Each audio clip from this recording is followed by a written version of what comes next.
Our genealogy director, Mike Frobos, has the building open. Thank you, guys.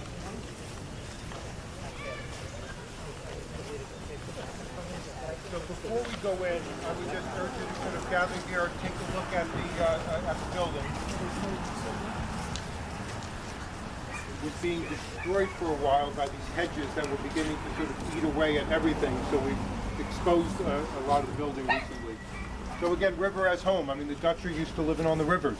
You know, early on, the English settled along the rivers, along the Passaic River, but the Dutch began to come inland, and they settled along some of these smaller rivers here. So I just want to show you two pictures of this building, sort of back in its heyday. The one on the bottom, where you guys are sitting, was working well for generations, and you see the big wooden handle that people would use to bring the bucket. Oh, wow.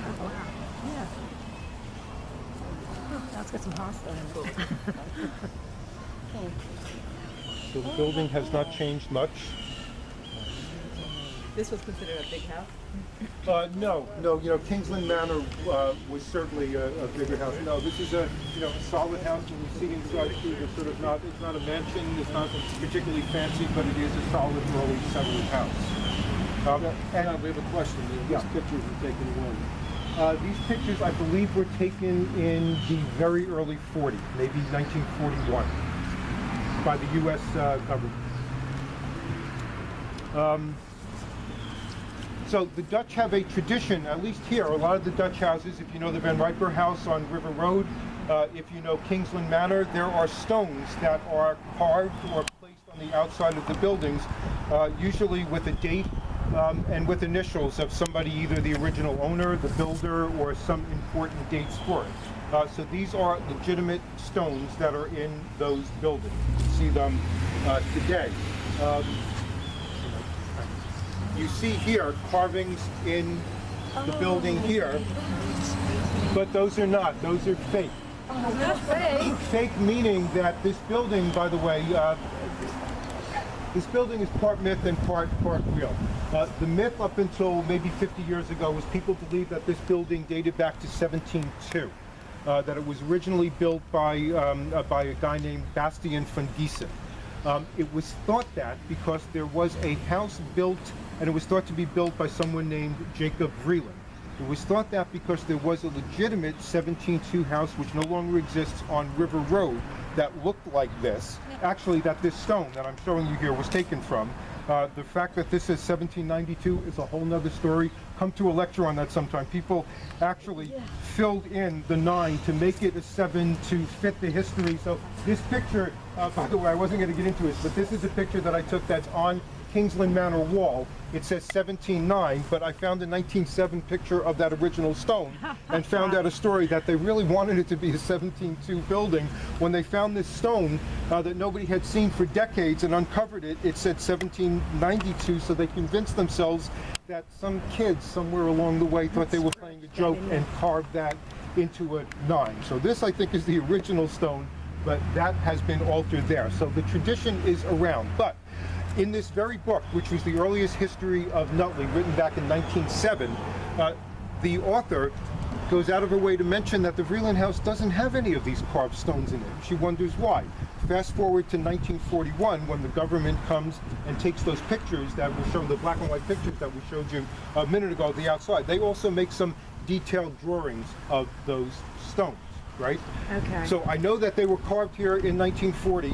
I know that they were not carved here in 1907. I know the building dates back to 1750. So somewhere in the 20s or the 30s, somebody thought they were doing a good thing by adding those here. And they do tell us a bit of the history. Bastian's son, Abram van Giesen, was thought to have purchased or built the house in 1702. So that's what you see roughly carved in on that side there. Below it, it says, well, let's go to the next date, which is the 1783, and that's on the upper right there. And the I is for John at that point. They're using an I instead of a J, and it's Vreeland. That's why you see the Vreeland there. Purchased the house. So the story was that which turns out not to be true, that the Van Giesen family were these sort of yellow-bellied Tories that during the Revolution put their tail behind their legs and ran back to New York City, and Captain Spear seized this building as his property. I happen to find a transaction between the Van Giesens and the Vreelands that show that the house was purchased. So I'm not quite sure whether there was any Toriness going on, but the house was actually purchased by Vreeland in 17, or purchased. So Captain Spear purchases the house. His nephew and a guy who served with him in the Revolutionary War was John Vreeland, and he sells the house to him the next year in 1783. So that's what that is supposed to be.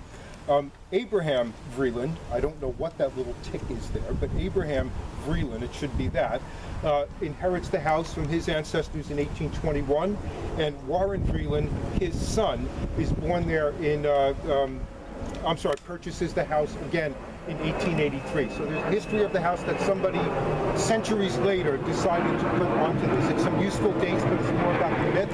What we've been able to determine is that the house was not built until about 1751. There's absolutely no record of a purchase or of a building on the property going back to that date. So still one of Nutley's absolutely earliest structures, but 1750, 1751 as opposed to 1702. Okay, so I just wanted to show you